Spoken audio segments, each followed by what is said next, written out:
Welcome to the Nourish workshop series. My name is Micah Pierce. I'm a registered dietitian with SIH. Today we're going to continue with our workshop series. Today's lesson is on managing nausea and fatigue. Just to give you a little bit of indication of what and why we're here, we do receive funding from the Illinois Department of Public Health. They provide us some finances to really encourage survivorship after a cancer diagnosis and treatment.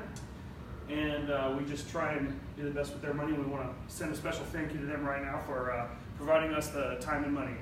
Additionally, today we have students here in the workshop, but we're also live streaming this event on Facebook. So hello everyone out on Facebook. Thank you for stepping in and watching. If you have any questions, feel free to type them in the comments. Please drop us a like and share this page to anyone you think might benefit from it, okay? So we'll go ahead and move forward. A couple things I want to just get established today. I want to make a pledge to you all. All the information, data, and recommendations here are science-based. Basically what that means is we're not going to try and sell anything. Everything we talk about doesn't really try and promote any specific product. We don't want your money. We just want you to have this information. Second of all the information we do use are from reputable sources. I get my information from the American Cancer Society and a bunch of other research firms. And like I said, you will not be sold any product. This is not to endorse any specific items. We don't want your money. We just want you to have this information so that you can endure any cancer treatment process you might be having. And I will also make no promises beyond what's reasonably expected. What I mean by that is often if you see something like an advertisement on Facebook or on your other social medias, they're going to make you crazy promises that they might not be able to uphold. So today I just want to be very reasonable with what we're promising and just give you the best information that science has to offer. Also do my best to provide some warning against violators of the above. So there might be some times where people try to sell you something, they might try to promote a product or a service that really they can't really promise the outcomes that they're suggesting. So let's go ahead and move on. So this is a little bit about what we're going to do today. This is our overview. As the title of the session suggests, we're going to have two basic concepts. There's fatigue and nausea. We'll talk about, first with fatigue, how it's defined. We all kind of understand classically what we mean by fatigue, but I want to give my definition. And then we'll talk about both lifestyle and nutrition interventions that help prevent those. And then with nausea, again, we'll give it a definition. We'll talk about the different types of nausea, because there are a few. I'll give some nutrition and some lifestyle suggestions. But then at the end, I want to provide some cautions as well. We'll get to those in just a few minutes. And then today, the production is going to culminate with a little food demo. This is a nutrition workshop, so I thought it's sufficient to maybe show some culinary skills and techniques and a few ingredients that might help you in your process. So let's set out a little concept here. The Academy of Nutrition and Dietetics, they are the accrediting body that gives all dietitians their jobs and accreditation. They say that fatigue is the most commonly reported side effect from cancer and cancer treatment. Pretty much anyone that's fighting the disease state, whether it's the disease themselves or the treatment process, it does sap your energy and will create some fatigue. But let's talk about the exact definition, my definition. It's a weakness, tiredness, dizziness, or mental fuzziness associated with a decreased quality of life. That's a very important key. We all get tired in our day. If you work or if you go to the gym or you do anything that's going to take your energy away, you're just generally tired. This definition of fatigue really suggests that it has to do with a decrease in the quality of life. So that's a very important key to note. We want to prevent that. So there's some potential nutrition-related causes for fatigue. One is an inadequacy of protein or calories. If you're not eating enough energy, you're not going to have enough energy output. It's pretty plain and simple. Additionally, there's dehydration. Fluid is involved in a lot of our metabolic processes, including the amount of energy we have. If you're dehydrated, you will feel tired or fuzzy. And then a micronutrient or a vitamin or mineral deficiency. If you're low on, for example, iron, you might feel rather tired. All three of these can be addressed with nutrition strategies. So first I want to jump into some lifestyle recommendations. These are just things you can do in your daily regimen and lifestyle to prevent the onset of fatigue, and then when fatigue does occur, gives you a little bit of a game plan to cope with that, okay? So having a routine is very important. So try and have established times and scheduled activities. Usually you have doctor's appointments at a certain time. You might go to the gym at a certain time. You might even still be working. All those are fine. They can stimulate mental preparedness, and that stimulates psychological stimulation. If you wake up in your day and you say, I have to do this, this, and this, it'll help provoke you to get some energy to get going. However, don't be discouraged if you break that routine. It is important to obey your body and rest when your body requires it to. So do not get bogged down or choked out by your daily routine. If you need to take that nap, take that nap. If you say, I can't go make it to that thing, I'm just going to stay home and relax. Don't feel pressured to go to social events or occasions just because it was part of your daily routine. Go ahead and feel free to obey your body. I say that phrase twice on purpose. Obey your body and skip out on things if you need to, okay? One thing that many of the patients that I see really find beneficial is having a journal or a daily diary. It can be very simple, or you can be as detailed as you like. But if you list the activities and times that you're most fatigued, you might even draw out a pattern. Say, I had a chemotherapy infusion, and then exactly 24 hours later, that's when I was fatigued. Or it could be immediately after, it could be 2 days after.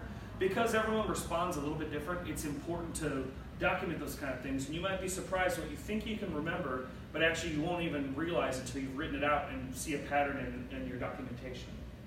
Plan routine activities. Remember, we're doing routine, such as the doctor's visits and household chores, but then you can adjust them to fit your schedule. So let's say you have a doctor's appointment or somewhere to be, but you know, I feel like I might be tired at that time. You can rearrange that schedule and better able to adapt to your lifestyle, okay?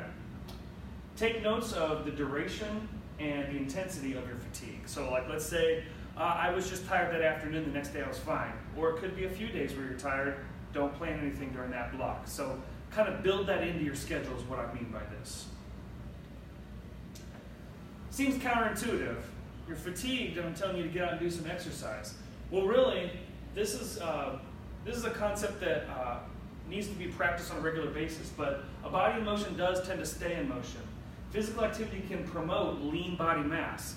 Our constitution, or our muscle, fat, water weight, that's all part of our weight on the scale, but when you have lean body mass, that's your muscle tissue, that actually helps promote our energy and our immunity even. So having some lean body mass on your person can give you some energy. Physical activity can also stimulate hunger. So if you're stimulating hunger, you're taking in fuel for the body, then you might even have some more energy after that. Physical exertion can also promote sleep. Some people that are restless, if they find they go work out, they'll release some endorphins, they'll burn off some energy. That actually might promote some sleep later in their schedule, and that can actually help you have energy during your waking hours. Anytime you do any physical activity though, it's important to note, consistency is greater than intensity. What I mean by that is, if you want to go do like a walk around your block, I would say do that like 2, 3, 4 times a week rather than 1 day a week running a marathon. I'm being exaggerative on purpose, but consistency, going on a regular basis, is more important than any intensity. Don't try and overdo it with the physical exertion because you might overwear yourself. That bell ring you might just heard, someone finished their chemotherapy or radiation therapy, so clap to them, congratulations. Always ask your doctor before beginning any exercise though. If the doctor recommends that you don't exercise, obviously you can take this one off the table, but if you are able to do some physical activity or exercise, please do as much as you can physically tolerate. Additionally, there are services you might ask your doctor about, like physical therapists or occupational therapists. What they can do is work with your ability and promote your ability to get some physical activity within your limits. Moving forward, plan ahead. Get your thinking cap on before. If you're about to enter a chemotherapy regimen, radiation therapy regimen, or if you're even in the middle of it, go ahead and try and put a game plan together. All the other things before can play into it, like having a routine, etc. But anticipation of fatigue episodes can lead to preparation. So have yourself a grocery shopping list. Get things ready to go. Pre-cooked meals and snacks, we'll talk about that more in a minute. Even things like rearranging the furniture in your home to accommodate you. Some people might call that feng shui, but let's say you might have a seat that's closer to the bathroom or equidistant from the kitchen. Whatever you need to do to make your lifestyle easier is important. I also say prepare a list of contacts for support. Anybody that's dealing with a cancer diagnosis or a treatment plan, they most of the time have family or friends that come out of the woodwork and say, hey, if there's anything we can do, let us know. Stop those people and write their name down, and do not hesitate to call and ask them. If they're willing enough to come forward and say, if there's anything we can do, go ahead and call upon them. So add those numbers to your phone. Most of us have a smartphone. If you don't, that's fine. I actually highly recommend having a paper list because you know why? Smartphones fail. The battery might die. Maybe you didn't write the number in properly. But if you have that paper list, it's going to be there. So I highly recommend having that in place. So I did talk about preparing meals ahead of time.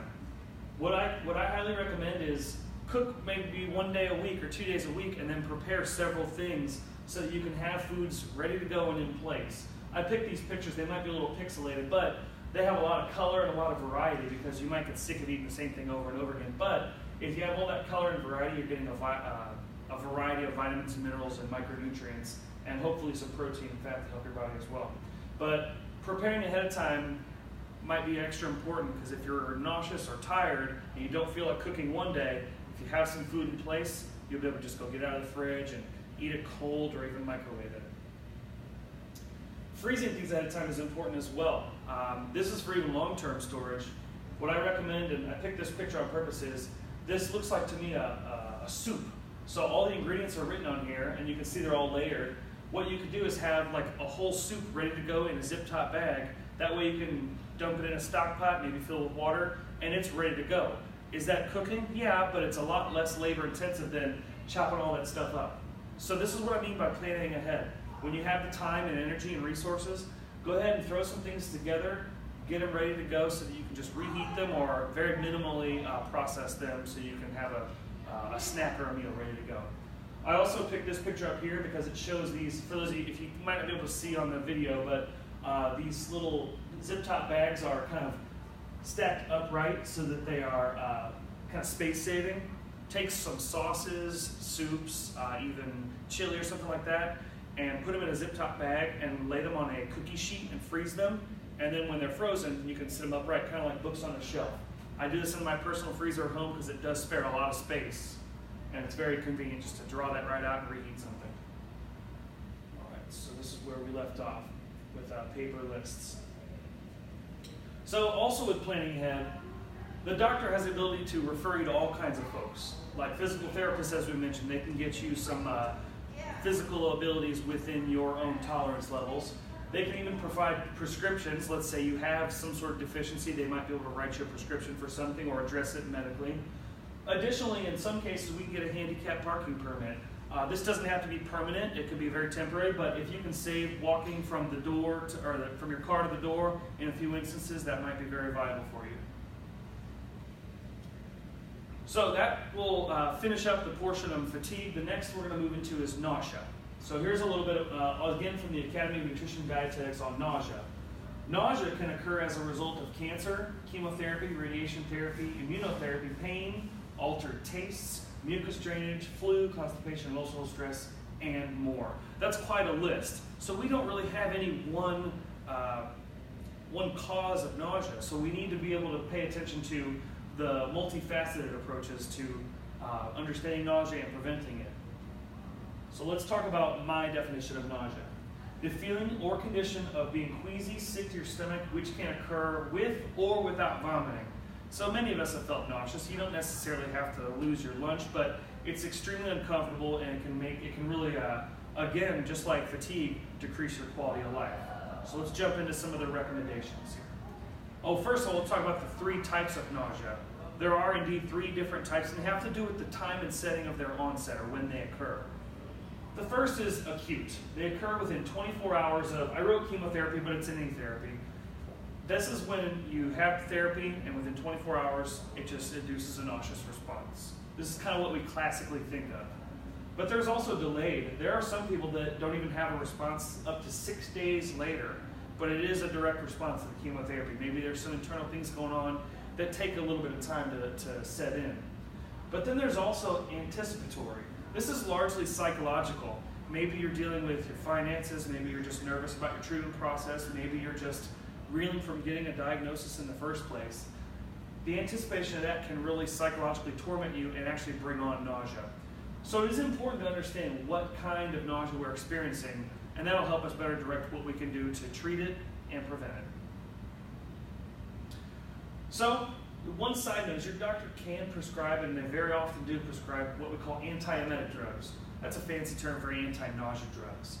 So anti-emetic drugs are There are several, and you should always talk to your doctor. I recommend you do not take anything over the counter without first consulting with the doctor, because they might have an idea about something with your other therapy regimen that might interact. So please consult with the doctor, but don't be afraid to ask about getting prescribed antiemetic drugs if they haven't already thought about it, which more than likely they have. So here's the nutrition recommendations, or the food-related recommendations tied to nausea. First and foremost, we know that temperature plays a big role in our nauseous response. So the first thing is to recommend cool foods. Foods that are either refrigerator temperature or room temperature are sometimes better tolerated. I'll give you a little sidebar of example. Heat is actually just molecules moving very fast. Cold is when they're a little bit slower. When they're moving very fast and volatile, they can actually induce that nauseous response. But when you eat cold foods, those molecules aren't really moving that fast. That can actually help prevent nausea. So I usually recommend that folks get things like pasta salad, potato salad, chicken salad, those little things that are cold. Even like cut vegetables, cut fruits, just have them ready to go in the refrigerator so that they are prepared but also at a colder temperature. So things like pasta salad are important. And then, like I said, little cut fruits and vegetables, and this might be a little blurred, but that's like some cut white breast meat chicken, so you can get some protein in your intake. Additionally, light foods. What I mean by light foods is foods of few ingredients. So let's say you're eating a casserole with 20 ingredients in it, and it makes you nauseous. We really will have a hard time pinpointing what exact ingredient induced that nauseous response. That's why I recommend eating very few ingredient foods, things like dry toast or maybe one topping, crackers, Jell-O, sherbet. Some of those things are cold, some of those things are room temperature. But what you can do is pinpoint a couple foods that you tolerate that are a lower ingredient or one ingredient, and then put that like on a list. Remember, I asked you to have a journal or some kind of diary. And in that way you can kind of establish these are tolerated foods, these are uncertain foods, and you might even have a list of no-no foods that really you know cause a nauseous response. That's sherbet. That's a pretty picture. So one of the other recommendations is for simple starchy foods. It's important to get calories in, and simple starchy foods are just carbohydrates, and we really need you to keep your energy levels up, and to prevent nausea, the simpler the better. So I've I've got these pictures of rice, potatoes, and noodles. Those are all very simple foods. You can add a few ingredients, like you see the potatoes has some what looks like herbs. These noodles have maybe some herbs and seasonings in them as well, but they're relatively simple, but they're also starchy, so you can get some carbohydrates. You can serve them room temperature or cold. You can also cook these things ahead of time and mix in as few remaining ingredients as you can tolerate. Like I said, your list that you have might help that. So many people for a long time have understood that ginger can help treat nausea once it's already in place, and also to some degree can help prevent it if you're taking a little bit of time. Turns out there's some scientific evidence to promote that. There's these chemical names right here you might be able to pronounce better than I that actually have been shown in clinical studies to reduce the effects of nausea. But however, results may vary, but it is something to try. Now there are many different delivery forms of ginger. There's ginger ale, ginger extract. There's even raw ginger. Ginger is this rhizome is what it is. I actually have some here in the workshop today, and we'll be doing a cooking demonstration with a little bit of ginger later on. And then there's also ginger teas on the market. I have that given there. I also included a ginger ale recipe. If you'd like, we can provide that with you, but I'll leave it on the screen here for just a few moments, so you might be able to memorize it, or just if you're watching live or you have the video, you can actually just pause the screen, of course. But making your own ginger ale is a little bit better than buying a store-bought ginger ale, because if you're using fresh ginger, you'll get more of those volatile chemical compounds that can help quell your nauseous response. So we've talked about foods to promote, like cold foods, simple ingredients, etc. But there are a variety of things to avoid. So the first and foremost is greasy or fatty foods, things with lots of fat in them. Essentially, that can just really induce a nauseous response, because fat essentially slows your digestion down. Fat is one of our macronutrients. What I mean by macronutrients is calorie-providing nutrients. But because it is a densely packed compound, our digestion literally slows down to very slowly take out all the calories we get from fat. When our digestion slows down, it leaves things lingering, and that can actually cause that nauseous response. So it's highly recommended not to eat foods that are high in fat. So things that are greasy like pizza, things that are deep fried, like French fries or fish or potatoes and things like that, they're actually adding fat with that cooking process. Additionally, we recommend staying away from foods that just have particularly smelly odors. Things you might have even liked before might be nauseating now. Things like certain fishes, like tuna fish or even raw fish, mackerel, etc. Fermented foods like sauerkraut or kimchi, it's a Korean kind of version of sauerkraut. Those things are somewhat kind of odorous. They might smell good at some times of life, but if you're susceptible to a nauseous response, they could really induce that sensation. So it's just recommended to stay away from those. Smelly fish. Okay, so the content of what you're eating is important. We've talked about the kinds of foods that I recommend and the kind of foods to avoid. So then the structure or pattern in which you intake food is also quite important. So the suggestion for foods are small meals. Instead of eating traditional 3 squares a day that are large, it's actually recommended to not overstuff your stomach by eating very small meals but more frequently. So let me give you a little bit of an illustration. Your empty stomach is about the size of your clenched fist. Everybody hold up your clenched fist. If you're watching on Facebook or YouTube, clench your fist. You're not doing it, I see you. Okay, now you are. That's about the size of your empty stomach. Now, we don't want to stretch the lining of our stomach, even though we can. When you stretch the epithelial lining of your stomach, you can actually shut down your hunger hormone. That can actually just halt your appetite and stop it altogether. What we want to do is fill just under this capacity, or your gastric or stomach capacity. So not filling your stomach all the way up so that you're not full and shutting down your hunger, and then also once that digestion moves through, it'll promote you to be hungry a couple hours later. So that's why this regimen, or this pattern of intake is highly recommended. Small but frequent meals. So I usually say to patients that I see, try and eat something within an hour of waking up in the morning, even if it's very small, and then try to eat about 4 to 7 times a day. I give you a big window, but just because I don't know where you're at right now, and you never know if you're going to get up to 7, and 4 is even an increase from the 3 traditional American square meals. But then I also included some of these pictures of very simple, light foods. I like this tray of foods because this really incorporates exactly the recommendations I'm making. All these things are 1 or 2 ingredients. They can all be served cold, and then you can incorporate as many or as few ingredients as you want. So some more suggestions for foods are liquids. It's now known that the chewing process itself, what we call mastication, actually can induce a nauseous response. Just your teeth grating together, production of saliva. Some people find that to be nauseating. So if you can't chew things, if that's kind of a little too much for you, liquids can be helpful because you can just take it and swallow. Liquids are also traditionally served quite cold. Some recommendations are to get some more calories in your liquids. So things like juice, they have some simple sugar that can help you and quell your stomach down. I do recommend low acid juices. So things like your orange juice might be, or grapefruit juice might be a little acidic. That might upset your stomach. So something like an apple juice is a little bit lower in acid. That might help your prevent nauseous response. Additionally, things like smoothies. Smoothies are great because 1, they're served cold. 2, you can incorporate as many or few ingredients as you like.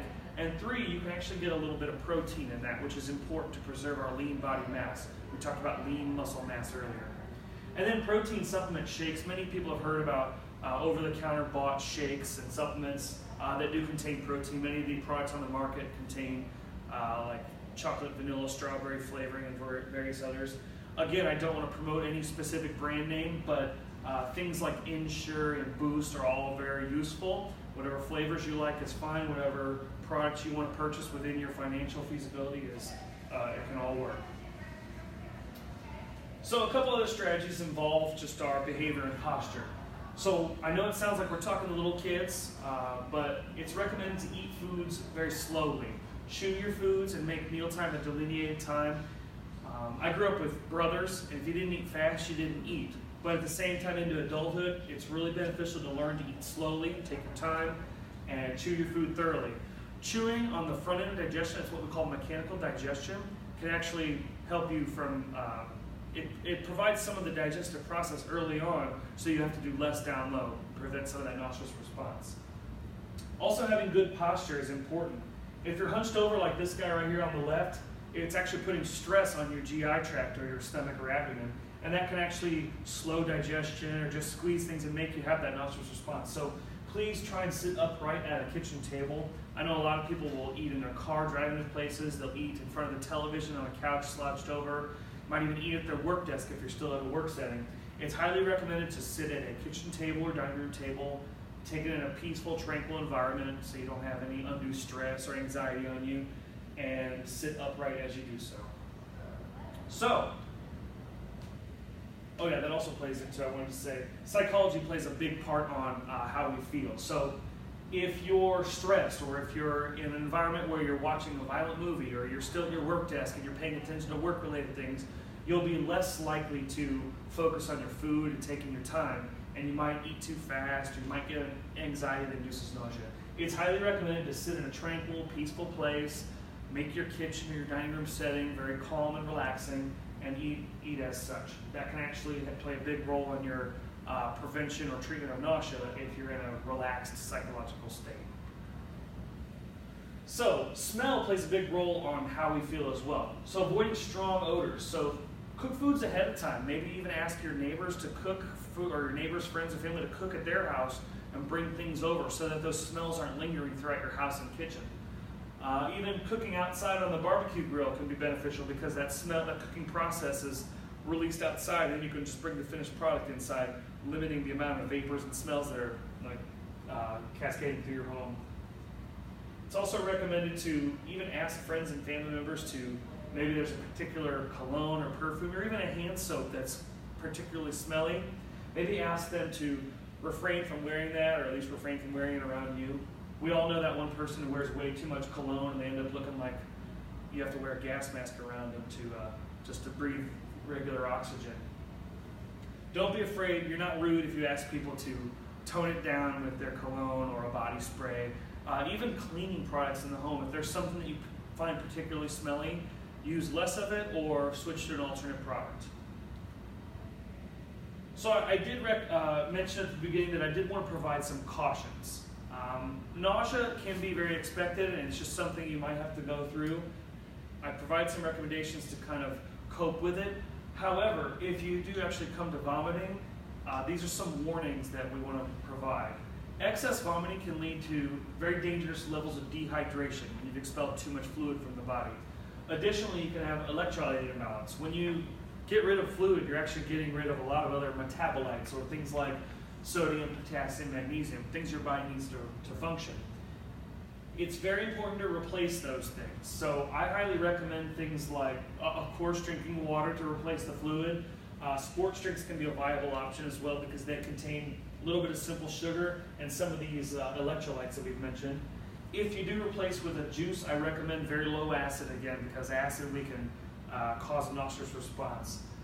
There's other things besides sports drinks. There's products on the market like Pedialyte. They're just an oral rehydration solution.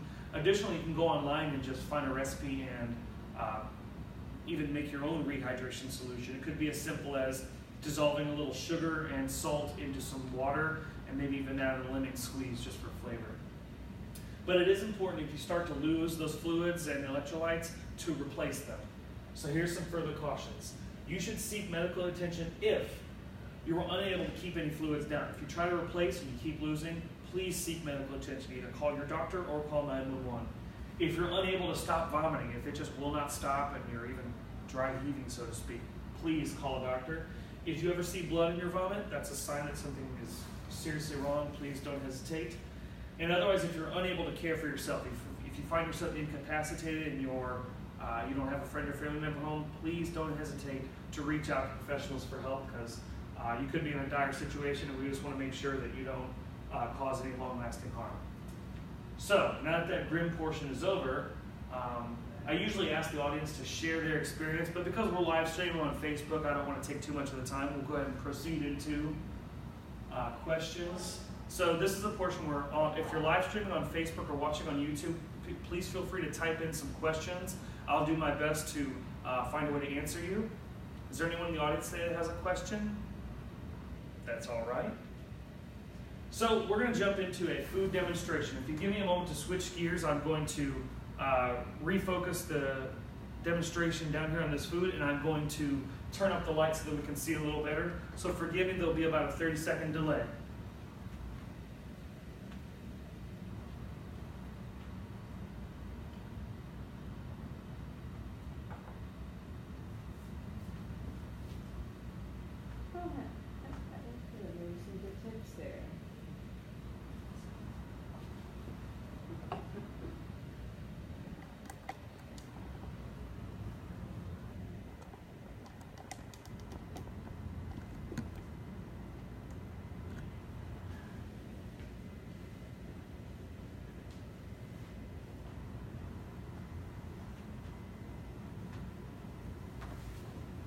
Thank you for waiting. Sorry about the delay.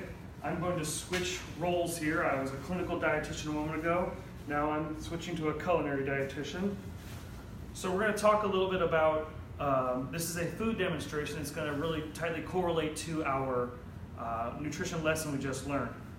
So today I have, if you were able to see the screen before I changed the camera angle, and for those following along in class here today, we're going to do an Asian cold noodle salad. That really hits 3 of the criteria for our foods to help prevent and treat nausea. One, it's a simple starchy food. It's noodles, just very simple Asian noodles that I've prepared. It's also going to be served cold, so we don't have to serve this hot like a chow mein or a stir fry. Additionally, I do include some of the ginger. Remember earlier we talked about this rhizome called ginger. It's a wonderful bright flavor, but it can actually help prevent and reduce any nauseous effects you have. Is the grated ginger as good? I mean, it's in the bottle. Sure. She asked if the grated or pre-sliced ginger was any good. It absolutely is. Anytime we process a food by cutting it or putting it in like a preservative like salt or sugar, something like that, it does reduce the nutritional quality slightly, especially if it sits on a shelf for any length of time. So the fresh is the best. But as I said earlier in the presentation, there's so many different delivery forms of ginger, whether it's a tea or a ginger ale or fresh ginger like this. It's a good way to get, any way you can get ginger in the body is good, especially if it's a way that you personally tolerate. So like, let's say you don't like a hot tea because that hot might cause a nauseous response. Go ahead and sip a ginger ale, or if you like the fresh ginger and you're able to cook with it, all the better. So without any further ado, we'll go ahead and get started. So what I'm going to do is prepare a dressing first of all. What I'll do is, as the recipe suggests, we start with some sesame oil. And that smells good. Yeah, sesame oil has a very, you might think it's just like another oil, like your olive oil or like an olive oil or a vegetable oil, but it actually has a very, almost a peanut-like flavor. So we're going to follow this recipe, but we're going to double it. So the recipe says 1.5 teaspoons of sesame oil, so we'll do 3 teaspoons of sesame oil because we're going to do a double recipe like I said. Next on the docket is some rice vinegar, so 1/3 of a cup of rice vinegar. So I'm going to use my cup here. The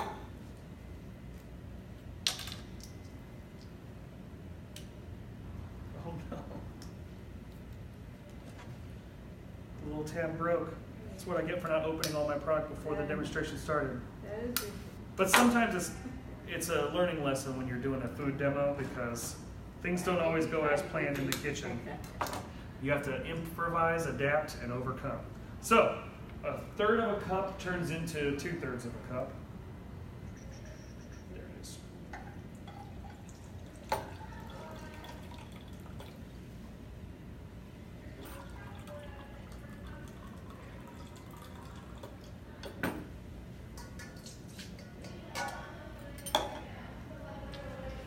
And then 1/3 of a cup of soy sauce. You can get the low sodium variety of soy sauce, or if you like, you can find like a soy sauce alternative if you don't care for soy or don't tolerate soy. And again, with any recipe, you can use or omit any ingredients you want. Not all of them are necessary. This is just a recipe that I threw together because it's flavors that I like. Additionally, I have a friend who is a chef, and he prepares this dish at the restaurant. And it's kind of my inspiration for this dish. So, 1/3 of a cup of 2/3 soy. I like the low sodium. I do too. This is the normal sodium.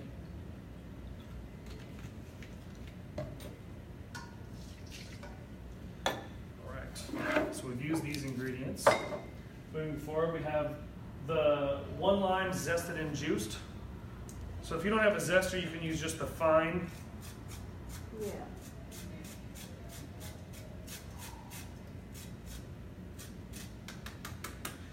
For those of you that aren't aware, the lime has limes and lemons, and all the citrus fruits have 3 basic portions. There's your zest, or the very outer layer of peel.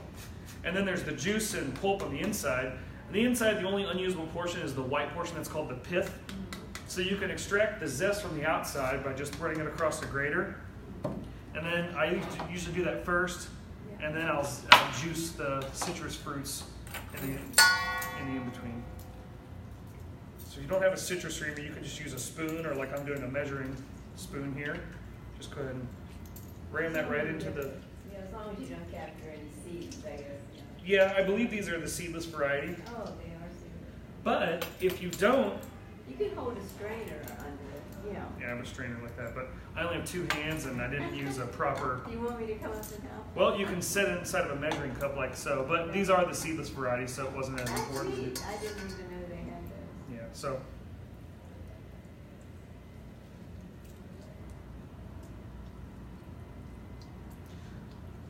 Citrus is really important for a lot of culinary recipes because it provides acidity, and that's a concept that not a lot of people are aware of. Acidity provides a balance to flavors like salt and sugar, Yeah. and it's actually really, it's really boring to taste things without some kind of bright acidity into it. All right, I'm gonna skip the brown sugar for today because we don't need to have excess sweetness in some of our foods. You can include it if you want to. You can use regular sugar. I most of the time just like brown sugar in my recipe. Yeah. But I wanted to skip that today because I think it tastes great without it. Okay. So 2 cloves minced garlic. So garlic comes in little cloves, but for recipe's sake and quick, we're here in the workshop, I just brought some pre-minced garlic. That helps too. About a teaspoon is a clove worth. Yeah. All right. And then we're gonna grate some carrot. So I pre-wash my carrots. Even though we're gonna peel them, there could be bacteria on the exterior of a carrot. So I always wash them, and if you even peel it away, you're just exposing the flesh to the part you're gonna eat. So I just go ahead and like to, after I've washed it, just peel the, oops, got it backwards. Peel the exterior away. The exterior of carrots can taste bitter if you leave it in a recipe. It's cooked or raw, it'll just have a bitter flavor. So then I like to just take the box grater and just lay it straight down on the cutting board here. It's important to be careful with the box grater because you don't want to grate part of your finger into your recipe. Yeah, I remember those days. It takes a bit of doing to grate a whole cup. Yeah, we can come a little bit short of that.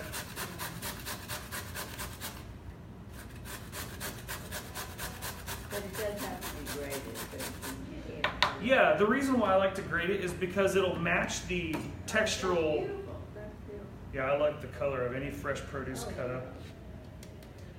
But I like using grated because it matches the size and texture of the noodles. Yeah. If you have large chunks of carrots and little thin noodles, you're going to pick up a bite of noodles and all the carrots will fall to the bottom. Right. It's not very aesthetically pleasing or like delightful looking, but it's also not very easy to eat. Yeah. Anytime you do a salad or a soup or something like that, you want all your ingredients to be a pretty similar size. Think about taking a spoon and or a fork and taking up a bite of whatever you're going to eat. And imagine if things are different textures and sizes, it's not going to be very easy to consume.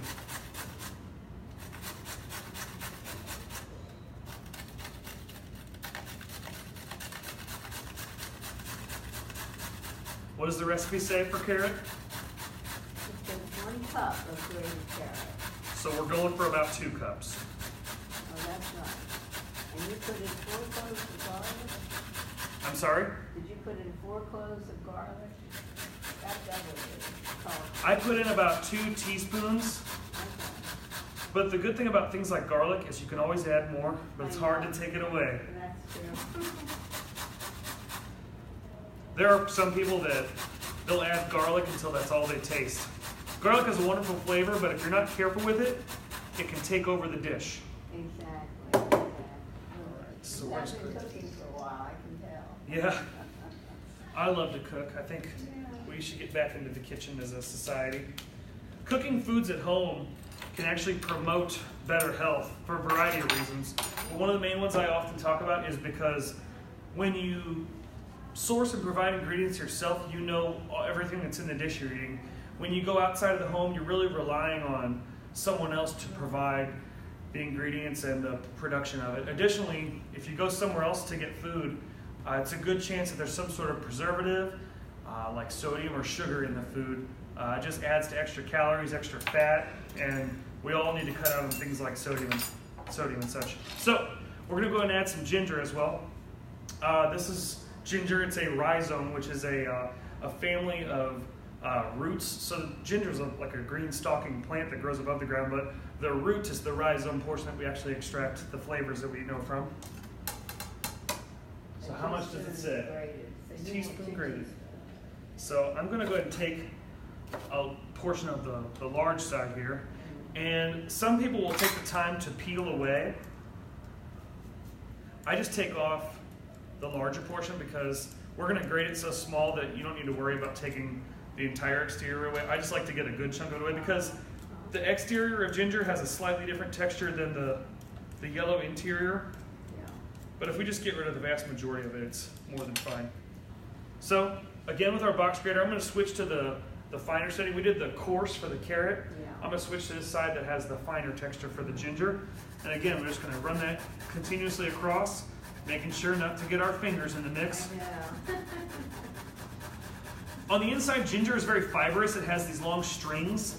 So that's why grating it like this is very beneficial because you're just getting the extract. You can see this chunk just came off. It's very stringy. We saved ourselves from incorporating that into our noodle salad here today. I wish that on Facebook you could smell this. Ginger has such a bright... I think I'm getting a little whiff, or I'm just conjuring it up. I don't know.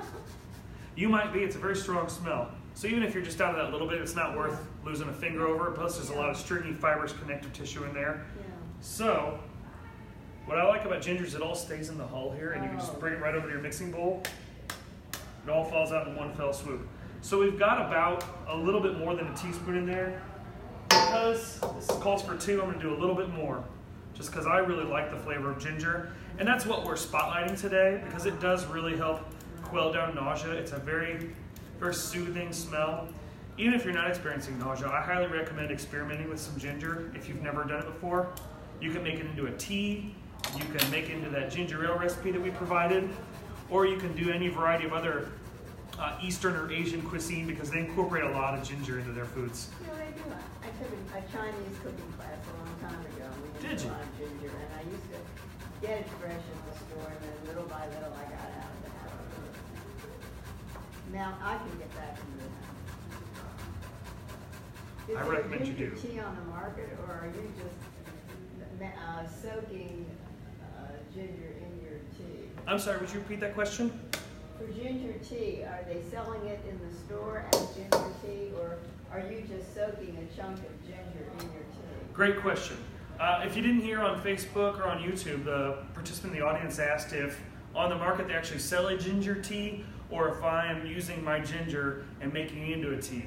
The direct answer is both. There's actually a lot of ginger teas on the market. They can be combined with other ingredients like turmeric and a variety of other herbal extracts, like even green tea has some ginger varieties. But I recommend doing your own because you'll get the freshest, brightest, like stronger ginger flavor. So most of our other ingredients are incorporated. We're almost done here, but it is a noodle salad, so we have to have some noodles. These are a variety of noodle called udon. You can use something called soba, or if you don't have that, you can use spaghetti or linguine, whatever's in your cabinet. You can just zest them with Asian flavors. But this is actually an Asian noodle. I cooked these at home and brought them in today just because they don't want me to set anything on fire here at the Cancer Institute where we're doing the workshop from. So I actually made 2 batches of noodles. That's why we did the double recipe today. So you can see they look just a lot like a linguine. Yeah, they do. So we'll go ahead and toss that into our mixing bowl here. Now, I also listed a couple optional ingredients, and I saved these for a variety of reasons. The first one is peanuts. Is anybody allergic to peanuts that's here today? No, but I have a granddaughter who is seriously allergic. Yeah. You have a granddaughter that's allergic to peanuts? It's a very, very common allergy. That's why I stop here and wait. So if no one in the audience here today is allergic to peanuts, I'm going to go ahead and incorporate some into our recipe because it's delicious. I like peanuts, and it melds well with the other flavors that we're incorporating today. So you can use any old peanut. It doesn't matter. What I recommend is not using would be like a honey roasted or a sweet or otherwise flavored peanut. These are just dry roasted and lightly salted peanuts. And I'm going to put some out on the cutting board here today because we could just add them whole, but I actually prefer to make them a different texture so, again, that they blend well with the other ingredients. And I'm going to crush them. You could take the knife and chop them up however thin you want, but what I like to do is just take the face of the blade and lay it straight down on some nuts, and you can actually get a good crushed texture as long as you don't run your finger across the front of the blade. Yeah. And then you can kind of scoop it up into the heaping pile again. Go over it as many or a few times as you like. I like to get them pretty fine so that they blend well with the noodles in the salad, and the dressing will help coat them and have them stick to the noodles. You're not going to make a peanut dust, but you do want to have a fine crush. Yeah. There's a variety of other ways to do it, but I'm working with the resources that I have here today. Okay, that looks about good to me, so I'm going to go ahead and incorporate that into our mix. Now, with any of these ingredients, you can use as much or as few as you want. After looking at what I threw in there, I'm going to use a little bit more.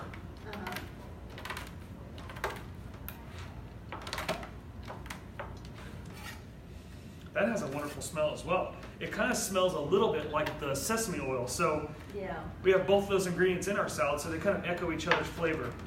Yeah. All right, just going with some of the larger jagged pieces there.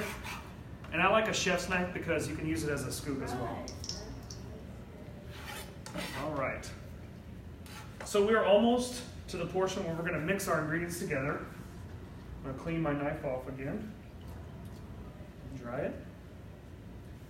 But I'm also going to add some green onions. Now, I save this one as well because I love the flavor of green onions, but onions is not necessarily a common allergy, but it's what I call a common food aversion. People just don't like onions. In the audience today, do you like onions? How about you, Miss? Do you like onions? You know, it's funny. I like them. I find green onions, although you think they're going to be mild, they can be strong.